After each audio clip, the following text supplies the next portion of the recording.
Hello दोस्तों, welcome back to my YouTube channel quick pharma. तो आज की वीडियो में हम अपने टॉपिक के बारे में पढ़ने वाले हैं और आज का हमारा टॉपिक है major extra cellular and intra cellular electrolytes. अब सबसे पहली चीज मेन तो हम इसका इंट्रोडक्शन जानेंगे, उसके बाद हम पढ़ेंगे functions of major physiology ions में। ठीक है, तो इस सारी चीज़ों को हम इस वीडियो में पढ़ने वाले हैं। तो हमारा सब्जेक्ट चल रहा था pharmaceutical inorganic chemistry B pharmacy first semester, जिसमें हम अपने यूनिट सेकंड के चैप्टर सेकंड के बारे में पढ़ने वाले हैं आज। बाकी जो हमारे यूनिट सेकंड का चैप्टर फर्स्ट है, अगर आप लोगों ने नहीं देखी है एसिड बेस एंड बफर्स वाली वीडियोस को, ठीक है, तो आप लोगों को लिंक डिस्क्रिप्शन बॉक्स में मिल जाएगी, वहां से आप लोग चेकआउट कर सकते हैं जितने भी प्रीवियस वीडियो लेक्चर्स हैं।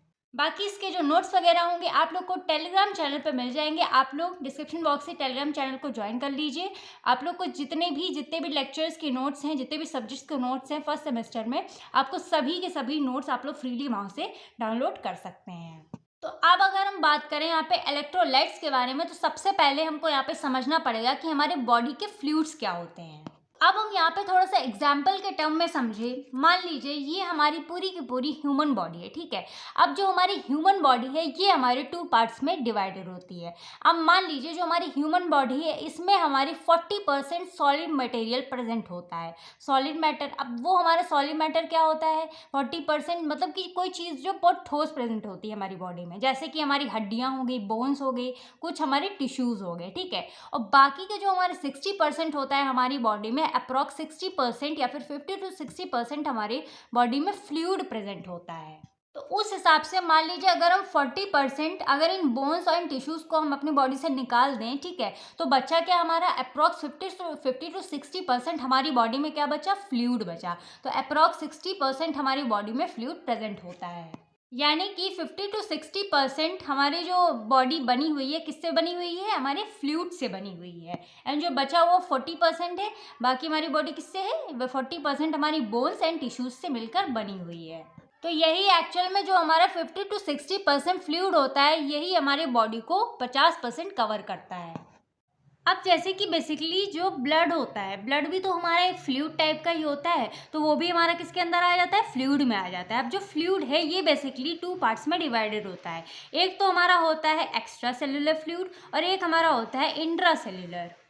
तो अब आप लोग एक्स्ट्रा और इंट्रा से समझ रहे होंगे कि इंट्रा मतलब क्या होता है, जो हमारी अंदर की चीज़ें हैं, मतलब कि inside the body, inside the cell, ठीक है। और जो हमारा एक्स्ट्रा सेलुलर होता है, एक्स्ट्रा सेलुलर मतलब कि बेकार, या फिर एक्स्ट्रा सेलुलर मतलब होता है बाहर की चीज़ें। तो इसीलिए यहाँ पे इंट्रा सेलुलर का मतलब होता है इनसाइड द सेल और एक्स्ट्रा सेलुलर का मतलब होता है आउटसाइड द सेल, मतलब कि सेल के बाहर वाला पार्ट। तो अब अगर मान लीजिए इसको हम डायग्राम के फॉर्म में दिखाएं, तो ये हमारा कुछ इस तरीके का स्ट्रक्चर होता है। अब मान लीजिए ये हमारी ह्यूमन बॉडी है, तो ह्यूमन बॉडी से हमने कोई भी कहीं का भी हिस्सा उठाया और यहाँ पे जूम करके रख दिया, ठीक है। तो जब हमने किसी भी मतलब बॉडी के किसी भी पार्ट को यहाँ पे जूम करके बनाया, तो उसकी यहाँ पे ये क्या सारी हो जाती हैं, ये सारी हो जाती हैं उसकी सेल्स। मीन्स ये हमारी बॉडी का एक छोटा सा टुकड़ा है, फिर छोटा सा पार्ट है, जिसको हम क्या कर रहे हैं, जूम करके देख रहे हैं। जैसे आप लोगों ने कई बार देखा होगा कि आप लोग फोटो वगैरह क्लिक करते हैं तो काफ़ी जूम कर करके देखते हैं ना, उस हिसाब से यहाँ पे भी होता है। जैसे कि कोई ह्यूमन बॉडी है, हमने उसका थोड़ा सा पार्ट ले लिया, उसको हमने जूम कर दिया, तो उसके अंदर की जितने भी सेल्स हैं वो हमको यहाँ पे विजुअल हो जाते हैं। तो सेल्स बेसिकली क्या होते हैं, ये हमारे बॉडी का स्ट्रक्चरल एंड फंक्शनल सबसे छोटी इकाई, मतलब कि सबसे छोटी यूनिट होती है हमारी बॉडी की। अब मान लीजिए जो ये हमारी सेल्स हैं, ठीक है, तो जो सेल के अंदर जो फ्लूइड भरा होता है इसको हम क्या कहते हैं, साइटोप्लाज्मा कहते हैं। तो जो ये साइटोप्लाज्मा फ्लूइड होता है, तो ये भी हमारा एक तरीके का क्या है, एक फ्लूइड है जो कि हमारी सेल्स के अंदर प्रेजेंट है। तो अब जो बेसिकली फ्लूइड हमारे सेल के अंदर भरा होता है उसको हम बोल देते हैं यहाँ पे इंट्रा सेलुलर फ्लूइड्स। इंट्रा मतलब इनसाइड, सेलुलर मतलब सेल, और फ्लूइड मतलब जो इसके अंदर फिल है। तो इस तरीके से जो हमारे सेल्स के अंदर फ्लूइड भरा होता है उसको हम यहाँ पे कह देते हैं इंट्रा सेलुलर फ्लूइड। और जो इंट्रा सेलुलर फ्लूइड है वो हमारी बॉडी में कम से कम 40% तक फ्लूइड को कवर करता है या फिर कंटेन करता है। और कई कई जगह पे तो मतलब ये लिख के आ जाता है कि 45 to 50% फ्लूइड होता है इंट्रासेलुलर फ्लूइड में। बाकी तो हमारा जो है, अगर सही भाषा में देखें तो हमारा 40% फ्लूइड होता है हमारे सेल्स के अंदर, जो कि हम क्या कहते हैं, इंट्रासेलुलर फ्लूइड कहते हैं। मतलब कि अब सबकी जो बॉडी होती है अलग अलग वेरी करती है, जैसे कि किसी में ज़्यादा प्रेजेंट है फ्लूइड, किसी में कम प्रेजेंट है, तो उसकी मतलब कि बॉडी के हिसाब से होता है। तो अब हम यहाँ पे बात करते हैं एक्स्ट्रा सेलुलर की। अब जो हमारे ये एक्स्ट्रा सेलुलर फ्लूइड होता है, मतलब कि कोई चीज़ जो है वो हमारी बाहर में प्रेजेंट है, मतलब कि या तो खराब है या तो बाहर की चीज़ है प्रेजेंट है, ठीक है। अब बाहर का ये कैसे कहलाएगा? Extra plus cellular. एक्स्ट्रा मतलब होता है कि मतलब एक्स्ट्रा सेलुलर मतलब कि कोई भी सेल के बाहर में जो प्रेजेंट है उस फ्लूइड को हम क्या कहते हैं? एक्स्ट्रा सेलुलर फ्लूइड कहते हैं। अब मान लीजिए आप लोग डायग्राम में देखिए, ये हमारी सेल्स हैं, ठीक है। इनके जो अंदर फ्लूइड प्रेजेंट है, जैसे ग्रीन ग्रीन है, ब्लू ब्लू आप लोगों को दिख रहा है, ये हमारा क्या है? इंट्रासेलुलर फ्लूइड है, ठीक है। और जो आप लोग बाहर देख रहे हैं कि मैंने पेंसिल से इसको आउटलाइन किया हुआ है, शेड किया हुआ है, ये हमारा क्या हो जाता है? एक्स्ट्रा सेलुलर फ्लूइड हो जाता है, क्योंकि ये हमारे सेल्स के बाहर में प्रेजेंट है। और जो एक्स्ट्रा सेलुलर फ्लूइड है, ये हमारा करीब करीब कम से कम 30% फ्लूइड को कवर करता है या फिर कंटेन करता है।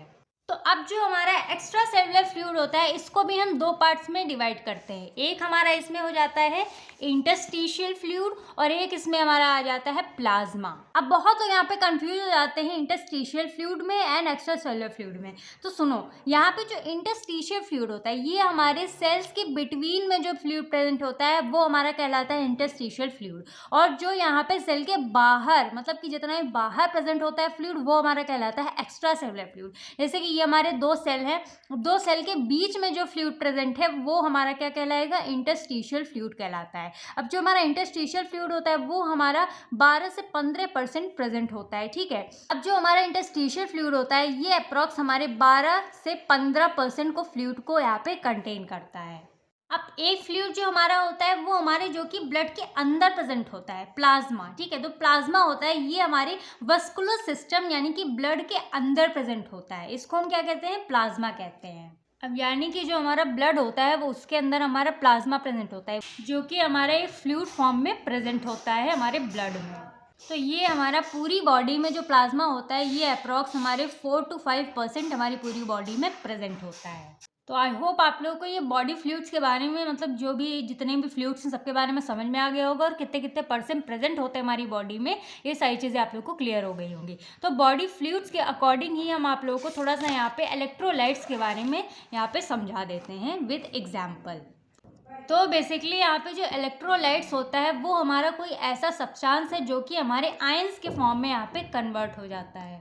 तो इस तरीके से हम कह सकते हैं कि हमारे जो इलेक्ट्रोलाइट्स ऐसे सब्सटेंस या फिर ऐसे कंपाउंड होते हैं जो कि हमारे आयंस के फॉर्म में हमारी पूरी बॉडी में प्रेजेंट होते हैं। अब जैसे भी हमारा कोई भी आयंस है या फिर एलिमेंट या फिर कंपाउंड है, तो अगर वो हमारे नेगेटिव या फिर पॉजिटिव चार्ज में प्रेजेंट है तो उसको हम इलेक्ट्रोलाइट्स बोल सकते हैं। मतलब कि पॉजिटिव मतलब होता है कैटायन और नेगेटिव मतलब होता है एनायन। यानी कि अगर कोई भी सब्सटेंस या फिर एलिमेंट हमारे कैटायन या फिर एनायन के फॉर्म में प्रेजेंट है, उसको हम यहाँ पे इलेक्ट्रोलाइट्स बोल देते हैं। तो अब हम यहाँ पे इलेक्ट्रोलाइट्स को पहचानते कैसे? मान लीजिए यहाँ पे हम कोई भी यहाँ पे केमिकल सब्सटेंस लेते हैं और यहाँ पे अपना एक गिलास पानी लेते हैं, या फिर कोई सा भी ऐसा मतलब सॉल्यूशन ले ले या फिर कोई भी ऐसा सॉल्वेंट ले ले जो जिसमें हमारे ये जो केमिकल सब्सटेंस है वो यहाँ पे डिसॉल्व हो सके, घुल सके।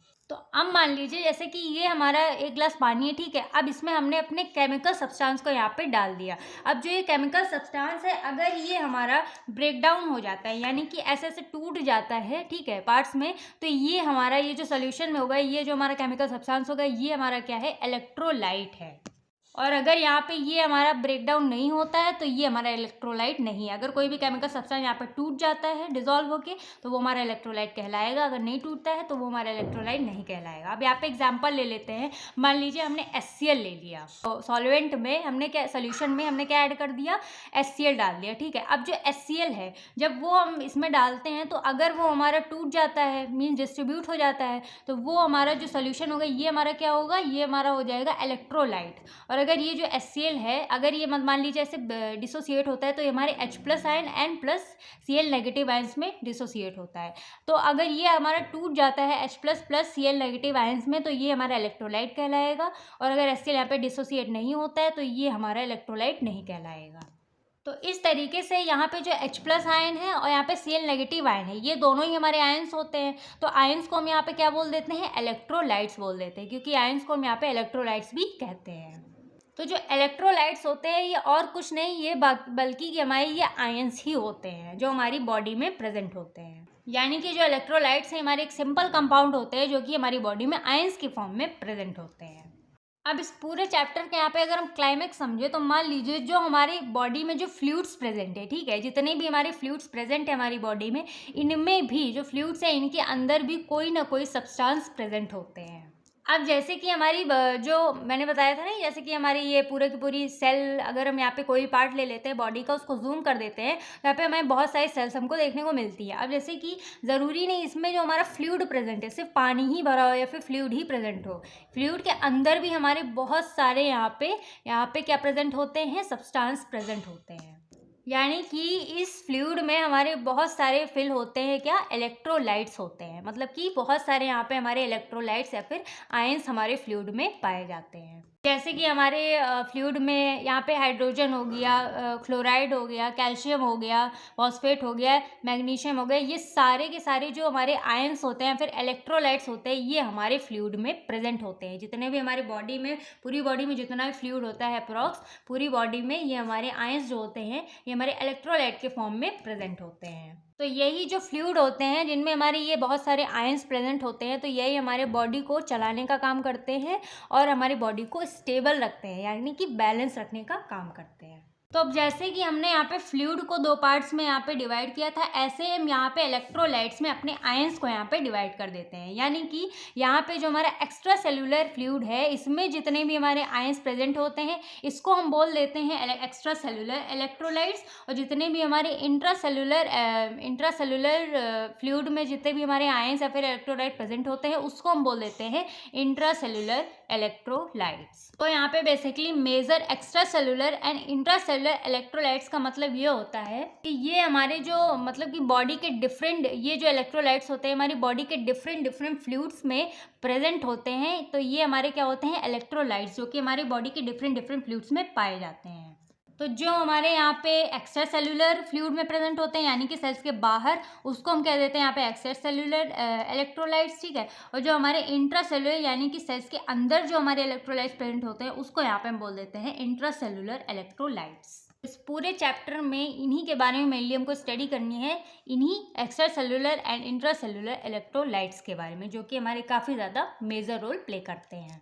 तो ये तो था इसका एकदम से ब्रीफ इंट्रो, ठीक है। अब इसको हम थोड़ा सा टेक्निकल टर्म में देखें तो जो हमारी बॉडी फ्लूइड है ये अप्रॉक्स हमारे 56% फ्लूइड को कंटेन करती है इनसाइड द ह्यूमन बॉडी, ठीक है। और जो ये हमारे दो पार्ट्स में डिवाइड होती है, एक होता है हमारा इंट्रासेलुलर फ्लूइड, एक होता है एक्स्ट्रा सेलुलर फ्लूइड। तो जो हमारी सेल्स के अंदर यानी कि इंट्रासेलुलर फ्लूइड होता है वो अप्रॉक्स हमारे 45 to 50% प्रेजेंट होता है बॉडी वेट के हिसाब से, जो कि हमारे सेल्स के अंदर प्रेजेंट होता है।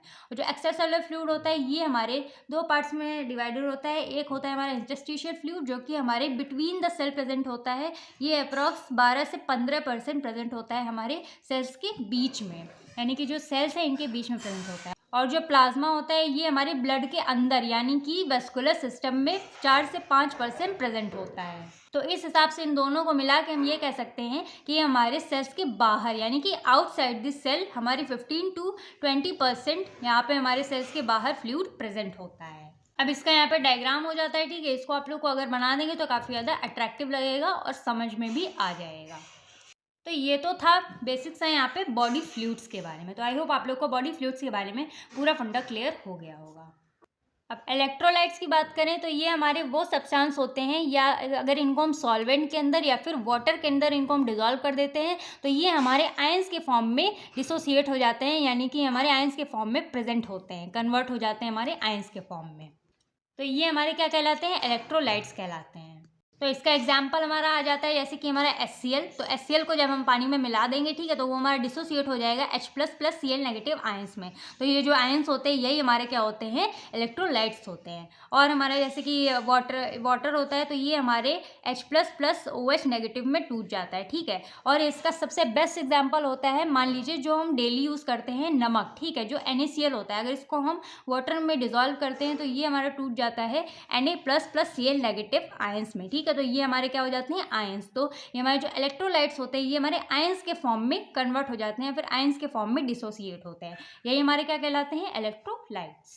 अब बेसिकली जो हमारे इलेक्ट्रोलाइट्स होते हैं ये हमारे दो फॉर्म में प्रेजेंट होते हैं। एक हमारा होता है कंसनट्रेटेड, ठीक है, एक हमारा होता है कंसनट्रेटेड और एक हमारा होता है डाइल्यूटेड।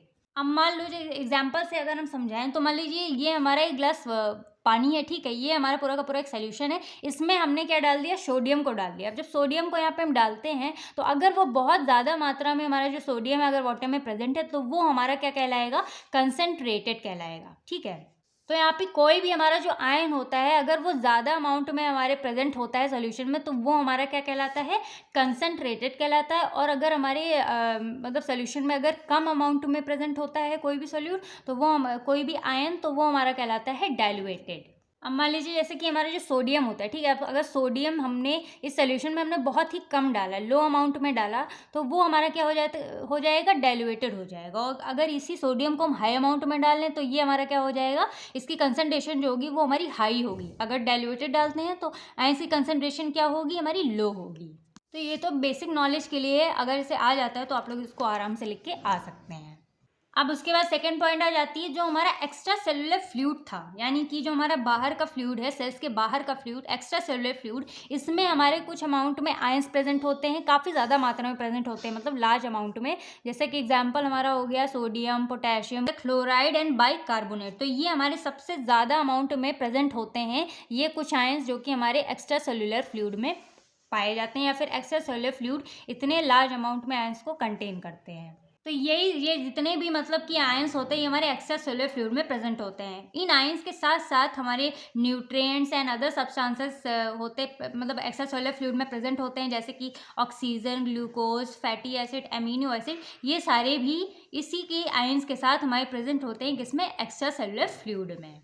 तो अब जो हमारा इंट्रासेलुलर फ्लूइड होता है, यानी कि जो इंट्रासेलुलर फ्लूइड है इनसाइड द सेल, इसमें हमारे लार्ज अमाउंट में मतलब कि कुछ आयंस यहाँ पे कंटेन ये करता है। जैसे कि हमारा हो गया सबसे ज़्यादा जो प्रेजेंट होते हैं ions, potassium, magnesium and phosphate ions. ये कुछ आयंस है जो कि हमारे इंट्रासेलुलर फ्लूइड्स काफ़ी ज़्यादा लार्ज अमाउंट में कंटेन करते हैं। बेसिकली मतलब कि जो सेल्स के अंदर प्रेजेंट होते हैं ये हमारे कुछ आयंस होते हैं जो कि हमारे सेल्स के अंदर प्रेजेंट होते हैं काफ़ी ज़्यादा लार्ज अमाउंट में। तो ये आप लोग समझ गए होंगे कि यहाँ पे ये जो आयंस होते हैं ये हमारे एक्स्ट्रा सेलुलर फ्लूइड में ज़्यादा प्रेजेंट होते हैं लार्ज अमाउंट में, और जो ये वाले आयंस होते हैं ये हमारे इंट्रासेलुलर फ्लूइड में काफ़ी ज़्यादा लार्ज अमाउंट में प्रेजेंट होते हैं।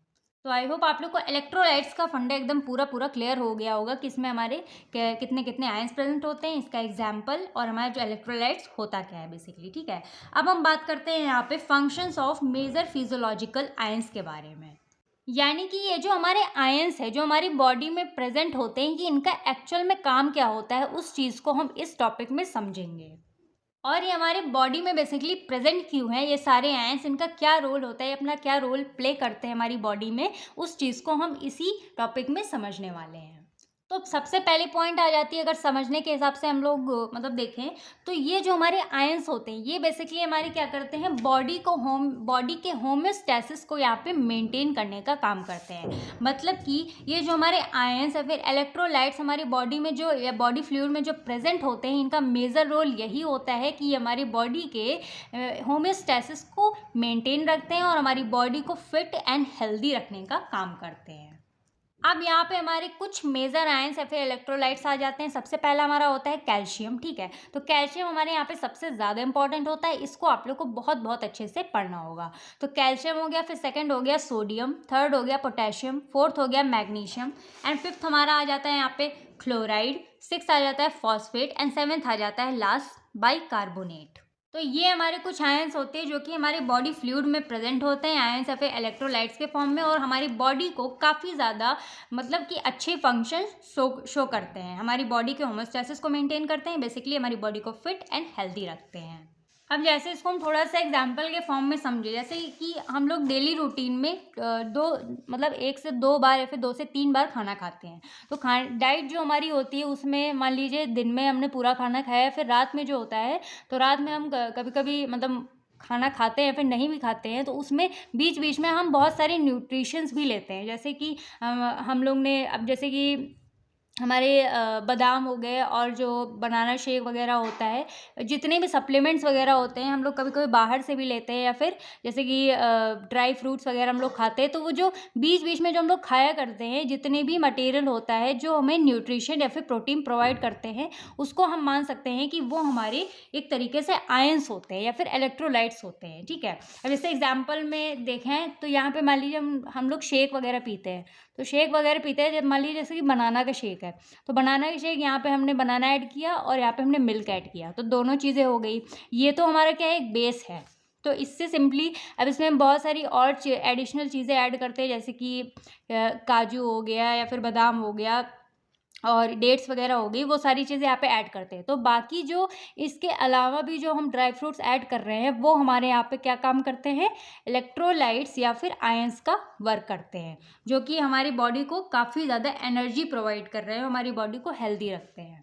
तो जैसे कि हमारे जो बॉडी में काफ़ी ज़्यादा मतलब सेल्स में साइटोप्लाज्म हो गया एंड ऑर्गेनेलीज हो गई, वो बहुत सारी चीज़ें प्रेजेंट होती हैं। उनके साथ साथ हमारी बॉडी फ्लूइड में बहुत सारे आयंस भी प्रेजेंट होते हैं, जो कि बेसिकली हेल्दी रखते हैं। यानी कि इन जितने भी हमारे आयंस प्रेजेंट होते हैं हमारी बॉडी फ्लूइड में, इन सभी का एक अलग अलग फंक्शन होता है और अपने रोल्स ये अच्छे से प्ले करते हैं, जो कि हमारे बॉडी को चलाने में काफ़ी ज़्यादा हेल्पफुल होता है। तो अब कौन से आयन के कौन कौन से फंक्शंस होते हैं, तो उनको यहाँ पे हम जान लेते हैं। तो सबसे पहले हमारा आयन आ जाता है यहाँ पे कैल्शियम, Ca2+।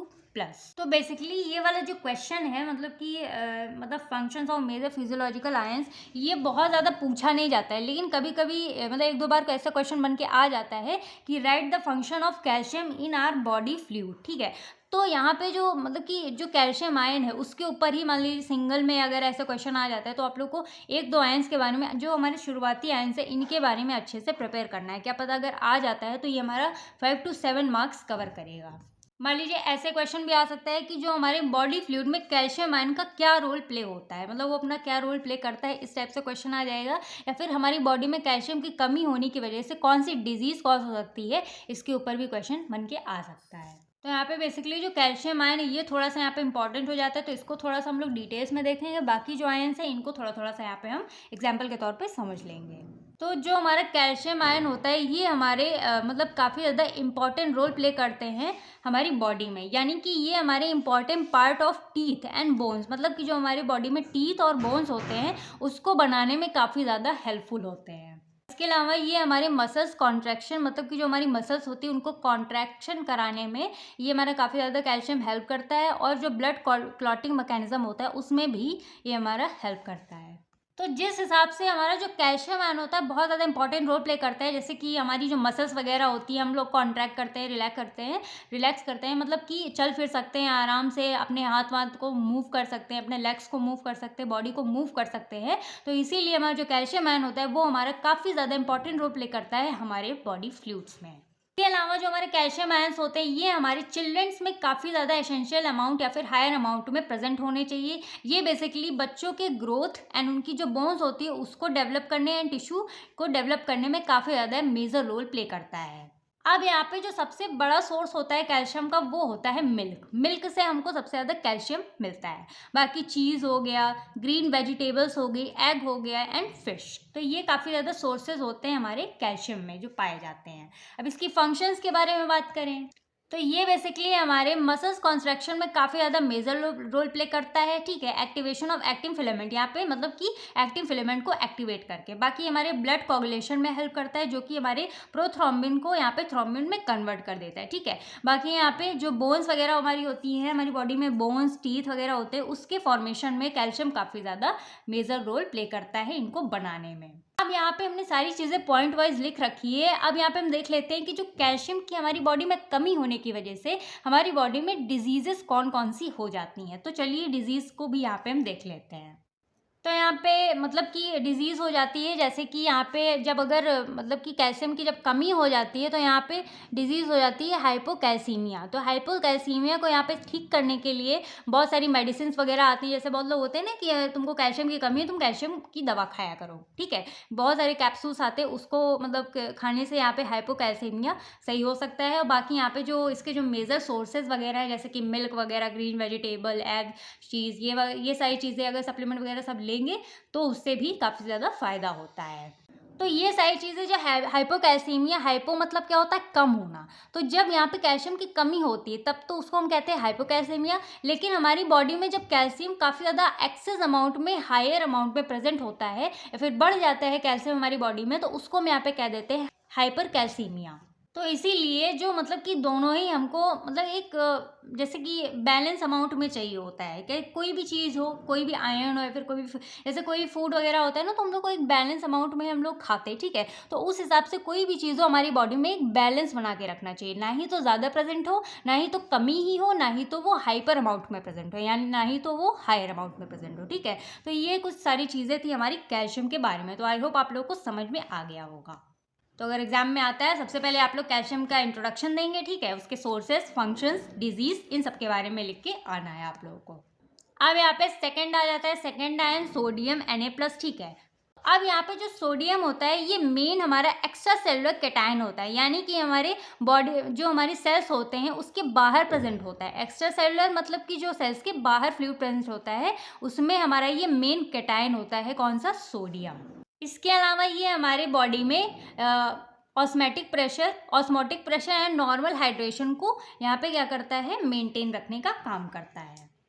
अब हाइड्रेशन वगैरह जैसे कि हमारी बॉडी में वाटर की कमी ना हो तो उस चीज़ को यहाँ पे ये बैलेंस करने का काम करता है। अब इसकी डेली रिक्वायरमेंट देख लेते हैं। तो ये हमारे मतलब कि 2 से 5 ग्राम एक दिन में होना चाहिए। ये जो लिखा हुआ है, ये जो रिक्वायरमेंट है, डेली रिक्वायरमेंट, ये हमने मतलब कि एडल्ट्स के लिए लिखी हुई है, ठीक है, एडल्ट वगैरह के लिए, ठीक है। अब इसके डाइटरी सोर्सेज देख लेते हैं। तो ये बेसिकली हमारे कहाँ से ऑब्टेन होते हैं, रिच फूड से ऑब्टेन होते हैं, जैसे कि सॉल्ट हो गया, बटर मिल्क हो गया, चीज़ हो गया, फिश, ऑलिव, पल्सेस, ये इसके कुछ डाइटरी सोर्सेज होते हैं जहाँ से हमको सोडियम मिलता है, ठीक है।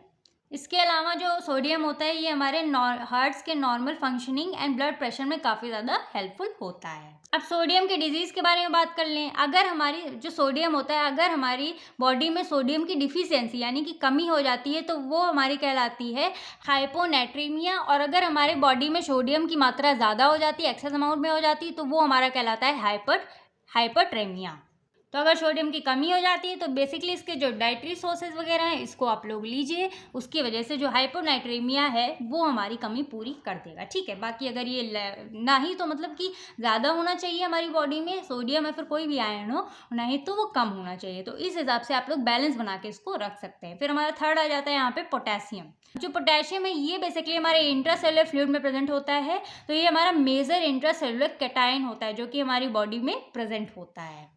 अब ये बेसिकली हमारी बॉडी में नर्व कंडक्शन को मेंटेन करने का काम करता है, मतलब सोडियम पोटेशियम सोडियम के साथ मिलके। इसके अलावा इसकी डेली रिक्वायरमेंट देख ले तो लगभग 3.5 ग्राम डेली मतलब कि डेली होनी चाहिए, ठीक है। अब इसके डाइटरी सोर्स देख लेते हैं कि ये जो पोटेशियम होता है ये जनरेट कहाँ से होता है, फिर ऑब्टेन कहाँ से होता है। ये हमको मिलता है एप्रिकॉट्स, बनानास और ऑरेंजेस, ये हमारे कुछ फ्रूट्स होते हैं जिससे हमारा जो पोटेशियम होता है ऑब्टेन होता है, ठीक है। अब इसकी डिजीज़ के बारे में बात कर लें तो जो हमारी बॉडी में पोटेशियम की कमी हो जाती है तो वो हमारा कहलाता है हाइपोकैलेमिया। और अगर पोटेशियम जो होता है वो हमारी बॉडी में ज़्यादा अमाउंट में प्रेजेंट होता है तो वो हमारा कहलाता है हाइपरकैलमिया। तो अगर हाइपोकैलमिया हो जाती है तो ये जितने भी हमारे मतलब रिच फूड है इनको हमको लेना होता है, जैसे बनाना हो गया, ऑरेंज हो गया, एप्रिकॉट्स वगैरह, ठीक है, जिससे कि हम यहाँ पे हाइपोकैलमिया को सही कर सकते हैं। अगर हाइपर अमाउंट में है तो आप लोग को जो सोर्सेज आप लोग ले रहे हैं उसको थोड़ा सा कम कर दीजिए, तो यहाँ पे पोटेशियम आयन जो है वो हमारा मेंटेन हो जाएगा हमारी बॉडी में। फिर हमारा यहाँ पे फोर्थ आ जाता है मैग्नीशियम आयन। तो जो मैग्नीशियम आयन होता है ये भी हमारे इंट्रासेलुलर फ्लूइड में प्रेजेंट होता है, ये भी हमारा एक इम्पॉर्टेंट इंट्रासेलुलर कैटायन होता है। तो अब जो हमारे यहाँ पे मैग्नीशियम होता है ये हमारे बेसिकली 10 से 20 ग्राम हमारी बॉडी में प्रेजेंट होता है, यानी कि इसका जो हाफ होता है इसका ये हमारे मैग्नीशियम ये हमारा फॉस्फोरस एंड कैल्शियम के साथ मिलके हमारी बोन्स को मजबूत बनाने में हेल्प करता है। यानी कि जो हमारी बोन्स है ये हमारे सिर्फ कैल्शियम या फिर फॉस्फोरस से नहीं बनती हैं, इसमें हमारे मैग्नीशियम आयंस का भी काफ़ी ज़्यादा इंपॉर्टेंट रोल होता है। अब इसकी डेली रिक्वायरमेंट को देख लेते हैं। तो ये हमारा अप्रॉक्स 270 to 350 mg हमारा होना चाहिए एक दिन में, ठीक है, इतना हमको मिलना चाहिए। बाकी डाइटरी सोर्सेज देख लेते हैं कि हमारा जो मैग्नीशियम है ये ऑब्टेन कहाँ से होता है, जैसे कि नट्स हो गए, ग्रीन वेजिटेबल्स, इन सबसे हमको यहाँ पे मैग्नीशियम मिलता है। बाकी ये हमारे ग्लूकोज मेटाबॉलिज्म में काफ़ी ज़्यादा हमारा हेल्प करता है, ग्लूकोज मेटाबॉलिज्म को यहाँ पे मेंटेन करने का काम करता है। और अगर हमारी बॉडी में मैग्नीशियम आयंस की कमी हो जाती है तो ये डिजीज़ कहलाती है हमारी हाइपोमैग्नीसीमिया। और अगर एक्सेस अमाउंट में हमारी बॉडी में मैग्नीशियम प्रेजेंट होता है तो ये हमारे कहलाती है हाइपर मैग्नीसीमिया। ठीक है, तो अगर यहाँ पे हाइपर मैग्नीसीमिया हो जाती है तो ये इसके जो डाइटरी सोर्सेज वगैरह हैं या फिर आउटसाइड ऑफ मेडिसिन वगैरह है आप लोग ले सकते हैं, और डाइटरी सोर्सेज वगैरह भी ले सकते हैं। फिर हमारा आ जाता है यहाँ पे फिफ्थ, क्लोराइड। तो क्लोराइड आयन आ जाता है, तो ये हमारा एक मेजर एक्स्ट्रा सेलुलर एनायन होता है, यानी कि हमारे एक्स्ट्रा सेलुलर फ्लूइड में ये प्रेजेंट होता है काफ़ी मात्रा में। ठीक है, और ये हमारे एक्स्ट्रा सेलुलर मेजर एनायंस भी कहलाते हैं। तो ये बेसिकली हमारे osmotic pressure, proper hydration and normal cation anion balance को मेंटेन करने में हमारी बॉडी में काफ़ी ज़्यादा हेल्पफुल होते हैं। कैटायन एनायन बैलेंस मतलब कि जो एसिड बेस बैलेंस होता है हमारी बॉडी में उसको मेंटेन करने का काम करता है, या फिर मतलब कि जैसे एसिड और बेस दोनों को ही मेंटेन रखता है। यानी कि जैसे कि हमारी बॉडी में अगर एसिडिटी ज़्यादा हो जाएगी तो क्या होता है ना कि हमारी बॉडी में पेट वगैरह में जलन वगैरह होने लगती है, काफ़ी ज़्यादा प्रॉब्लम होने लगती है, तो उस चीज़ को यहाँ पे ये बैलेंस करने का काम करता है। और ये जो क्लोराइड होता है ये भी काफ़ी ज़्यादा इंपॉर्टेंट रोल प्ले करता है हमारी बॉडी में, और ये इंपॉर्टेंट भी होता है, तो एग्जाम के पर्पज़ से भी ये हमारा इंपॉर्टेंट है। फिर अगर हम इसकी डेली रिक्वायरमेंट के बारे में देख लेते हैं तो ये हमारा कम से कम 2.3 ग्राम हमको डेली लेना चाहिए। बाकी इसके जो डाइटरी सोर्सेज हमें ऑब्टेन कहाँ से होता है, जैसे कि सी सॉल्ट हो गया, टेबल सॉल्ट हो गया, ये हमारी काफ़ी ज़्यादा मतलब कि मेन सोर्सेज होते हैं। जैसे कि सी वुड हो गया, ऑलिव्स, टोमेटो, राई, वेजिटेबल्स, इन सब से हमको ये जो क्लोराइड है हमको मिलता है। तो ये इसके कुछ डाइटरी सोर्सेज आते हैं। अब डिजीज़ जैसे कि हमारे बॉडी में क्लोराइड की कमी हो जाती है तो ये हमारा कहलाता है, कमी की वजह से अगर डिफिशेंसी तो ये हमारा कहलाएगा हाइपोक्लोरेमिया, और अगर एक्सेस अमाउंट में क्लोराइड प्रेजेंट है बॉडी में तो वो हमारा कहलाएगा हाइपर क्लोरेमिया। तो ये हमारा हो जाता है क्लोराइड के बारे में। अब हमारा 6 आ जाता है फॉस्फेट, PO4 नेगेटिव। तो ये हमारा फॉस्फेट होता है, ये बेसिकली हमारा इंट्रासेलुलर का एनायन होता है। ये हमारा प्रेजेंट होता है दांतों में, मतलब कि टीथ में एंड बोन्स में प्रेजेंट होता है, एंड ये हमारा बफर सिस्टम की तरह भी एक्ट करता है। ठीक है, अब जो हमारा फॉस्फेट होता है ये हमको डेली कितना मतलब मिलना चाहिए, ये अप्रॉक्स हमारा 700 mg एक दिन में हमको मिलना चाहिए, इसकी डेली रिक्वायरमेंट होती है। अब ये हमारा ऑब्टेन कहाँ से होता है, इसकी डाइटरी सोर्सेज देख लेते हैं। तो ये हमारे जो प्रोटीन रिच फूड्स होते हैं, जैसे कि जो फूड होता है, जैसे कि कोई भी खाने पीने की चीज़ होती है उसमें जितना भी रिच प्रोटीन प्रेजेंट होता है, जैसे कि हमारा मिल्क हो गया, मीट वगैरह हो गया, तो ये हमारे इसके कुछ डाइटरी सोर्सेज होते हैं। अब इसका जो फंक्शन होता है, ये हमारी बॉडी में क्या फंक्शन, फिर क्या रोल प्ले करता है, तो ये हमारे माइल्ड लैक्सेटिव प्रॉपर्टीज शो करते हैं। ठीक है, अब जिनको लैक्सेटिव के बारे में पता है वो आप लोग कमेंट सेक्शन में बताइएगा। ठीक है, अब ये हमारे काफ़ी ज़्यादा जैसे टीथ हो गया, बोन्स हो गया, उनको डेवलप करने में काफ़ी ज़्यादा हेल्पफुल होते हैं फॉस्फेट, और ये हमारे metabolism of glucose and other hexose में भी काफ़ी ज़्यादा हेल्प करते हैं। अब इसके डिजीज़ के बारे में देख लेते हैं कि जब हमारी बॉडी में फॉस्फेट की कमी हो जाती है तो डिफिशियंसी हो जाती है हाइपोफॉस्फेटेमिया। ठीक है, अजीब अजीब से नेम है। फिर अगर हमारे बॉडी में फॉस्फेट ज़्यादा अमाउंट में प्रेजेंट हो जाता है तो उसको हम कहते हैं हाइपरफॉस्फेटेमिया। ठीक है, तो अगर डिफिशियंसी होती है तो आप लोग ये इसके जो डाइटरी सोर्सेज वगैरह हैं या फिर अदर मेडिसिन वगैरह है वो सारी चीज़ें ले सकते हैं, और एक्सेस अमाउंट में होता है तो इसको कम करने की भी कोशिश कर सकते हैं। फिर हमारा लास्ट आ जाता है 7th, बाइकार्बोनेट, SCO3 नेगेटिव। तो ये जो बाइकार्बोनेट है, ये बाइकार्बोनेट आयन ये हमारा second most prevalent extra cellular anion होता है, यानी कि ये हमारी काफ़ी ज़्यादा सेकंड मोस्ट प्रिविलेंट यानी कि बहुत ज़्यादा इंपॉर्टेंट होता है, हमारे एक्स्ट्रा सेलुलर एनायंस कहलाते हैं बाइकार्बोनेट। ठीक है, और ये बेसिकली हमारी बॉडी में काफ़ी ज़्यादा मेजर रोल प्ले करते हैं, यानी कि हमारे बफर सिस्टम को मेनटेन करने का काम करते हैं। जो हमारा एसिड बेस बैलेंस होता है हमारी बॉडी में उसको बैलेंस बनाने में काफ़ी ज़्यादा मेजर रोल प्ले करते हैं। और अगर बाइकार्बोनेट आयंस की हमारे बॉडी में कमी हो जाती है तो या तो हमारी ये मेटाबॉलिक अल्कोलोसिस या फिर मेटाबॉलिक एसिडोसिस की डिफिशियंसी कॉज कर सकती है, अगर हमारी बाइकार्बोनेट आयंस की डिफिशियंसी हो जाती है तो, यानी कि एसिड बेस यहाँ पे हमारी बॉडी में डिसबैलेंस हो जाता है, या फिर मतलब एल्कलोसिस मतलब कि हमारे बेसिक ज़्यादा हो जाएगा हमारी बॉडी में, या फिर मेटाबॉलिक एसिडोसिस या फिर एसिड ज़्यादा हो जाएगा हमारी बॉडी में। तो ये इसकी मतलब कि डिफिशियंसी हो जाती है अगर बाइकार्बोनेट की, तो ये सारी प्रॉब्लम्स कॉज हो सकती हैं। तो अगर मेनली जैसे कि ये हमारे एसिडोसिस में जाता है ज़्यादा, तो ये हमारे जैसे बेसिक में होता है ना, तो जैसे कि ये हमारे जैसे किडनी वगैरह डिस्टर्बेंस होने लगती है अगर मेटाबॉलिक एसिडोसिस हो जाता है, तो ये हमारी काफ़ी ज़्यादा ट्रीटमेंट में भी यूज़ आता है सोडियम बाइकार्बोनेट। तो आई होप आप लोग के सारे आयंस के बारे में समझ में आ गया होगा। अगर कोई भी डाउट होता है अगर कोई भी डाउट होता है इस वाले टॉपिक में, तो आप लोग कमेंट सेक्शन में पूछ सकते हैं। तो आज का ये हमारा जो major extracellular and intracellular electrolytes topic है, ये हमारा कंप्लीट होता है। इसका जो नेक्स्ट पार्ट होगा वो बहुत ही जल्द आप लोगों को देखने को मिलेगा। तब तक ये do like, share, comment and subscribe to my YouTube channel quick pharma. And आप लोग प्लीज़ वीडियो को शेयर करिए, लाइक करिए एंड कॉमेंट करिए। तो इसके जो नोट्स वगैरह होंगे आप लोग को टेलीग्राम चैनल पे मिल जाएंगे, फ्रीली आप लोग वहाँ से डाउनलोड कर सकते हैं। और कोई भी डाउट होता है अगर आप लोगों को इस वाले टॉपिक से रिलेटेड, तो आप लोग कमेंट सेक्शन में पूछ सकते हैं।